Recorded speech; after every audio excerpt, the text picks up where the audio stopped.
I'm inclined to exclude this witness, and I have some reasons for it, but I'll also defer to the state. Judge, we do believe that Philomeno is the guiding principle for you to follow, and we believe that you would be justified in excluding this witness on numerous grounds, and if you'd like, I can state those grounds. We don't believe, first of all, he would be qualified even if you determined that his testimony or testimony of an expert would be applicable. I don't see where the Daubert standard was even approached or satisfied by Mr. Strola's questioning of this witness. I don't believe that his experience, while his experience has been very good in some areas, it has nothing to do with this type of case or this type of defendant.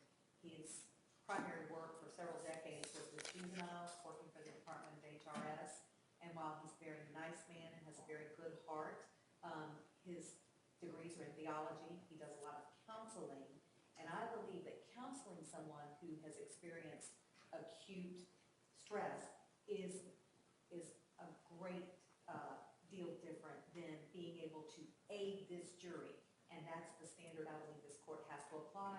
We don't believe his testimony can aid this jury, that they are perfectly capable of determining whether this defendant's actions following the shooting are consistent with the state's theory that it was flight to avoid prosecution, or the defense's theory that he was catering to his girlfriend. All right. As everybody knows, we are now under the Daubert standard as opposed to the Fry, which was the prior case law in this kind of a matter.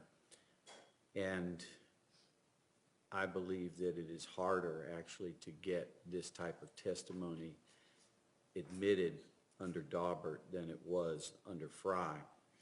Mr. Strola cited the Mizell case, which is a post-traumatic stress syndrome case,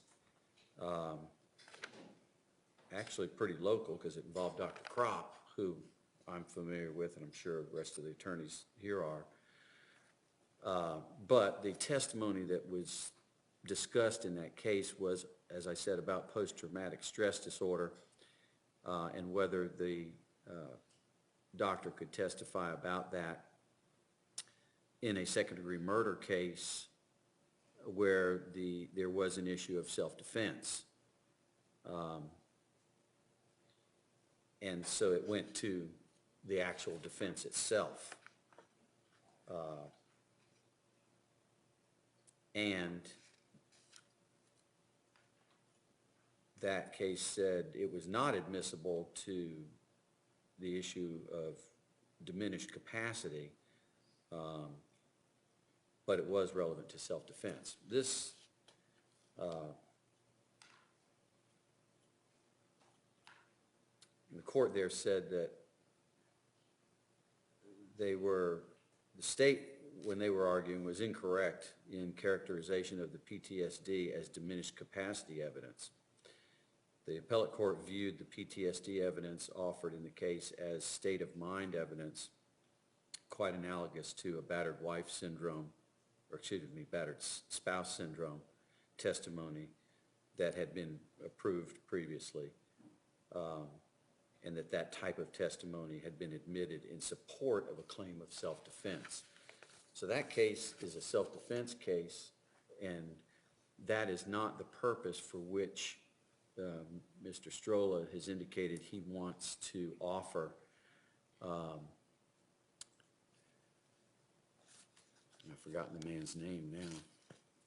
The doctor's. Mr. Abuso's testimony. Doing some quick research, and got to commend our law clerks, particularly Maria. I found a couple of cases. One goes to the qualifications of the proposed witness, and he has never been declared to be an expert, and I recognize there's a case that says there's always a first time.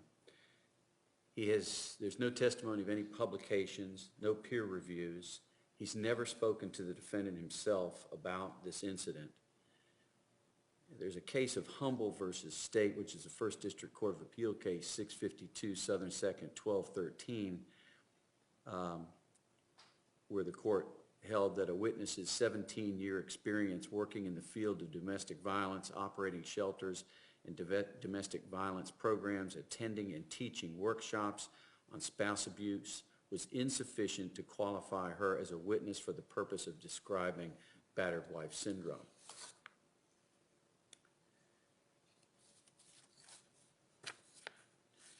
The Daubert requires certain things, an analysis of relevancy and reliability. The reliability aspect of it, from what I can see, is broken down into two areas. It's kind of discussed in Hood versus Matrix Incentives at 50 Southern 3rd, 1166. And it seems that the reliability analysis takes two tracks. One is about the underlying methodology, I guess the science, and the second is the application of that to the facts of the particular case. And while I recognize that acute stress disorder seems to be something that is recognized, it's the application to this case that causes the court some difficulty. And then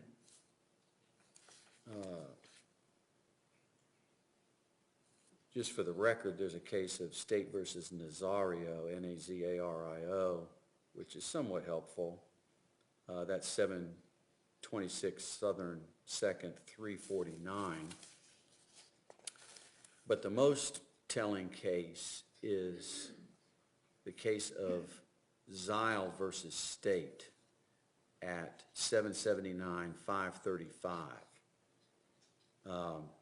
This was a case where a proffered expert's testimony concerning alleged acute stress disorder suffered by the defendant as a result of having killed his daughter was not relevant. The case goes on to talk about that the defendant offered the witness and the witness's testimony to the effect that his conduct after the child's death was the result of that person's, and now they've shifted it over and called it post-traumatic stress disorder, resulting from the child's death at his hands. And so I think it's very, very on point because it deals with the defendant's conduct after the offense, which is exactly what we're talking about here, Mr. Dunn's conduct after the offense. And in that case, and this was a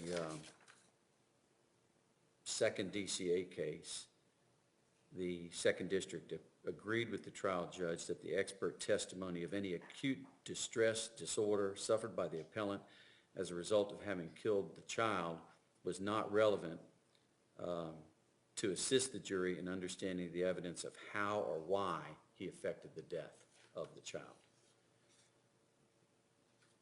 So I guess as they say under the Daubert case, as pursuant to my gatekeeping duties and for the reasons I just stated in the cases I cited, I'm going to sustain the state's objection to calling. Thank you. Mr. Abuso, or Dr. Abuso, as a witness. And further, I believe that there is testimony before the jury as to why Mr. Dunn did what he did, that obviously the defense can make their argument about, just as the state can make their counter-argument as to why Mr. Dunn may have done what he did.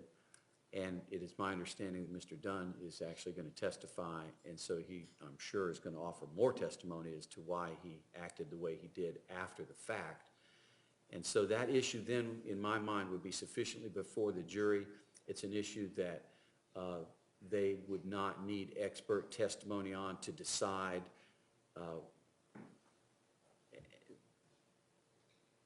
and understand or come to some conclusion as to why he did what he did, recognizing that while all of that's great, the state may call it flight and the defense may call it a reaction to a terribly stressful situation, it really does get us away from the ultimate fact, and that is, was this shooting and killing justifiable or excusable in some way, shape, or form? And that's what this case is going to boil down to. So, with that said, Mr. Stroller, what is your position on your next witness? Judge, obviously, we should have called Mr. Dunn to the stand. All right, then, I apologize. go ahead. If I could just differentiate for appellate purposes, the Zile case, the court comments, I agree it is on point. However, I believe it can be differentiated in this case, as we're not having Dr. Buser testify to why or how Mr. Dunn fired the gun or effectuated his death in a sort of status. We would need to specifically rebut accusations made by the state. As your honors are aware, on a defense case in chief, defense can be one of two things. Well, one of three, either put no case in chief on the rest. That's not happening here. Two, they can put on rebuttal witnesses to what was brought out in the state's case in chief, and then bring their own evidence to further the defense's case in chief. So obviously, Mr. Dunn will be part of the case in chief. Other witnesses we've had so far have been rebuttal and case in chief, but Dr. Buser has been solely for rebutting the allegations and accusations by the state's witnesses of what happened after. And again, not arguing with the court, I just want to make the record clear that we submit to the court that this case, the testimony would have been differentiated from Zile, not to have the doctor testify why Michael did what he did. It was after the shooting. I think in Zile it was how or why the defendant effectuated his daughter's death. If I heard No. And let me clarify. Yes. That Zile case was, the testimony was being offered to explain the conduct of the defendant after he had killed his daughter. And what happened there was, he apparently killed his daughter.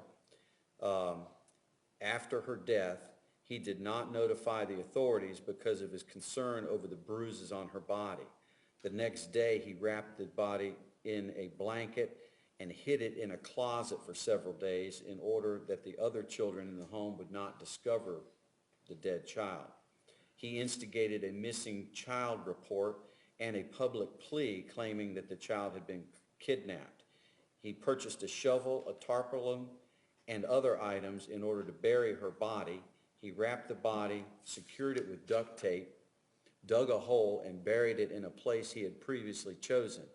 He disposed of the shovel by throwing it off a bridge, and so obviously the state made a lot of argument, I'm sure, about that.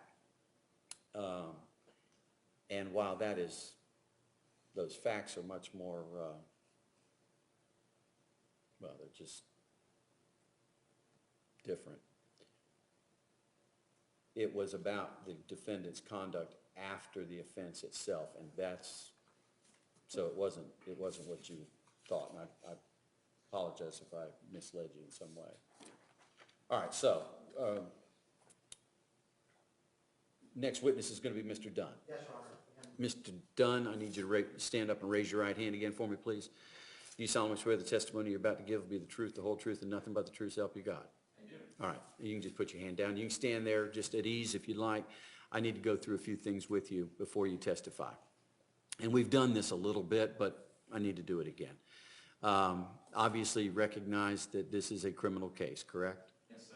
And you understand what you're charged with, the 5 separate counts in the indictment. Yes, sir. You understand, and we've talked about it at length, you've heard it said many, many times, that you have an absolute right to remain silent. You understand that? Yes, sir. That nobody can make you take the witness stand or compel you to give any testimony against yourself. You understand that? Yes, sir. You understand that the state has the entire burden of proving their case against you beyond a reasonable doubt. Yes, sir. And so, as we've discussed before, I think it was the other day, and even Mr. Strolla alluded to it in his opening perhaps, you meaning your team, if you will, don't have to present or prove anything. The state has the entire burden of proving the case against you, and so you understand that. Yes, sir. You can become a witness if you wish. If you do, then you will be treated like any other witness, meaning you'll be put on the witness stand, you'll be examined by Mr. Strolla on direct, you'll be cross-examined by one of the assistant state attorneys or Ms. Corey herself on cross-examination, so it'll happen just like the other witnesses. Do you understand that? Yes, sir. I don't need to know the discussions between you and Mr. Strolla, but experience tells me that there are many occasions where a lawyer might say to their client, you know, I really think you need to testify in this case, and the client might feel differently. There are occasions where a client would say, I want to testify in my case, and the lawyer says, I don't think that's a good idea. There may be occasions when both of you are on the same page, either to testify or not to testify. Regardless of what Mr. Strolla's advice or counsel has been, do you understand that taking the witness stand is completely your choice? It's an independent decision that you make on your own. I do, Your Honor. You make it with advice, I'm sure, from maybe even family, friends, Mr. Strolla, whomever, but ultimately it's your choice to decide one way or the other what you're going to do. Understood. So what I'm told from Mr. Strolla is that you have made the decision to waive your right to remain silent and actually become a witness in the case. Is that correct? Correct, Your Honor. All right. And you're making this decision to become a witness in the case independently of your own free will? Yes, sir. You're making that decision freely and voluntarily? Yes, sir. Nobody's threatened you or coerced you or anything like that to get you to waive your right to remain silent? I think the state is doing that, but short of these preposterous charges, no. Okay. All right. Any further inquiry from the state? No, Judge, I did have one matter there before we resume with the jury. Okay, well, just before we do that, so Mr. Dunn, have a seat. What we'll do is when we bring the jury back in, I'll ask Mr. Strolla if he's ready to proceed. He'll say yes. I'll say call your next witness. He'll call you. You'll come up. We'll do it just like the rest. You raise your hand. I'm going to have you do it. I know you're under oath, but I want it to look exactly the same. So you'll come up, have you raise your hand. The clerk will administer the oath. You'll come around, have a seat, and off we go. Will I be doing that in front of the jury, Your Honor? Yes. I have a leg brace on. Okay. Well, does the state have any objection to him being over here already? No, sir. Do you want him already under oath, or do you want him to stand up over there and be sworn? I'll do it. I think we'll already put him under oath. My concern is because he will be the only witness that's going to be different than walking in front of the jury. And he does have slacks on, so you can kind of see the brace, and I don't want the jury to infer that he's a flight or anything like that.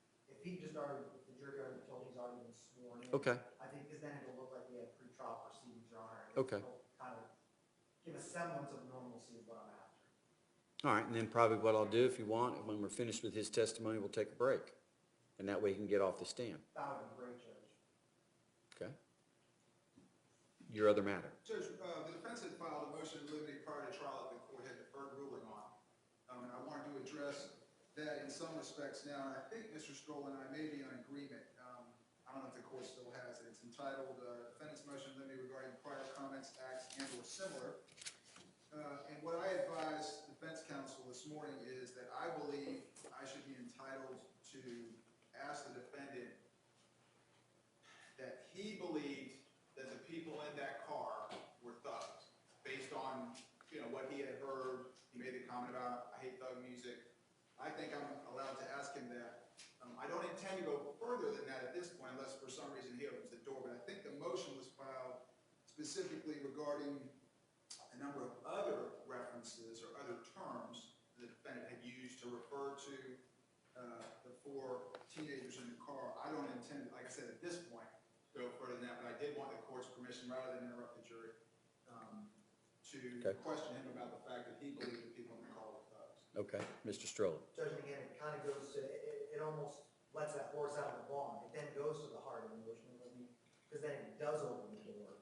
I don't plan to elicit the testimony of Did you hear the lyrics, anything like that? Obviously, there'll be testimony that he heard the loud bass, that hurt his ears. He asked him if they could turn it down. He said, thank you, and leave it at that. Once the state then comes up and says, isn't it true you believe this? Clearly, he's not going to admit it, and then it's going to answer the door, to open the door to other testimony, and then I might even have to come in for redirect, and it just becomes a slippery slope. Well, I don't see what other testimony it would open the door to. And I don't know either, and that's my concern, that's that slippery slope. We're going into something, Well, let me say this. I think it's fair, given what Ms. Rauer has said, that Mr. Dunn said, I hate that thug music. I think it would be fair to ask the question, you know, I assume they're going to say, didn't you say that? I'm guessing he's going to say yes. that's a different problem. I'm with you. And then I think a fair follow-up to that is, and so, you know, you thought the guys in the car were thugs too. He can say yes or no. If he says yes, fine. If he says no, that's fine too. I don't know where else they can go with it. Well, that's my concern, Judge, that we already know the state's gonna put on rebuttal. I don't want them to. Rebuttal's a different ball of wax. And that's We're my, not there yet.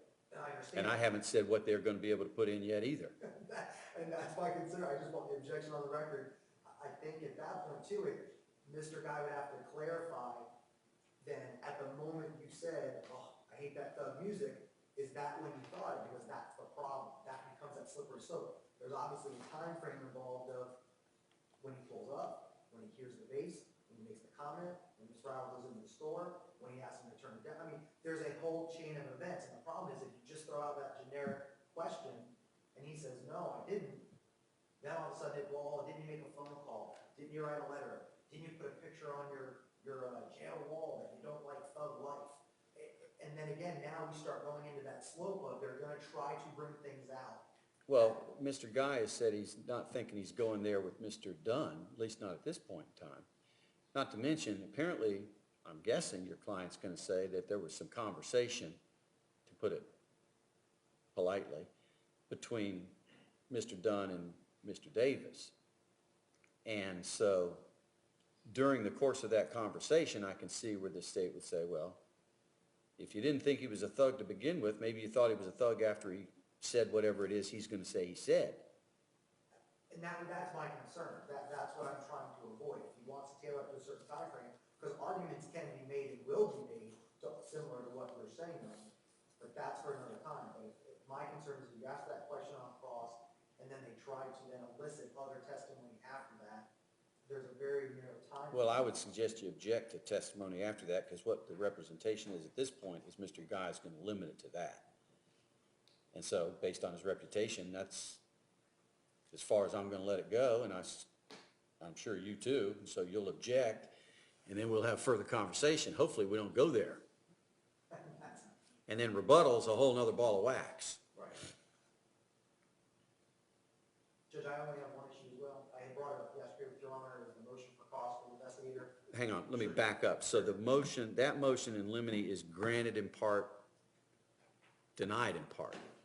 Granted to the extent that it talked about other things, denied on the thug reference. And that's based on the comment he said to Ms. Rauer, because she's testified that. Correct. And I suspect he's going to testify to it too. Maybe he's not. We'll see. We'll see. Your other issue? Yes, sir. Investigative costs. Yes, sir. I did talk to Mr. Hurst. What it was is he wanted to know how far they expended or where they are as of Saturday, because we went that full day Saturday. So it would just be for yesterday and today. Because obviously we're finishing today. I did still have witnesses outside. Obviously. Sure. Do they know, do they have numbers? I mean, have they itemized things yet? No, they have not. They did reach the 3,000 as far as Okay. Saturday. So it's Saturday and yesterday. Well, my suggestion was just have them, because they'll be finished today, have them tally it up at the end of the day and just submit whatever it is. Absolutely. So you want to wait till obviously both sides? Yeah, rise? and then that way, I don't have to put a maximum in there. I'm just going to put a number in there that covers whatever they did. Absolutely. And obviously I want to keep them for purposes of rebuttal. If Sure. I need to have them look things up. So that was, I mean, if they're here that's all to, we meant for today. if they're here through tomorrow, that's fine. Just tell them to tell them, give us a bill at the end of tomorrow or whenever. Absolutely.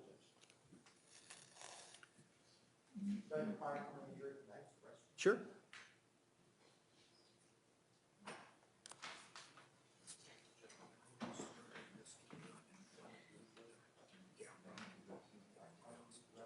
Yeah. Yeah, so we need to bring the people on in.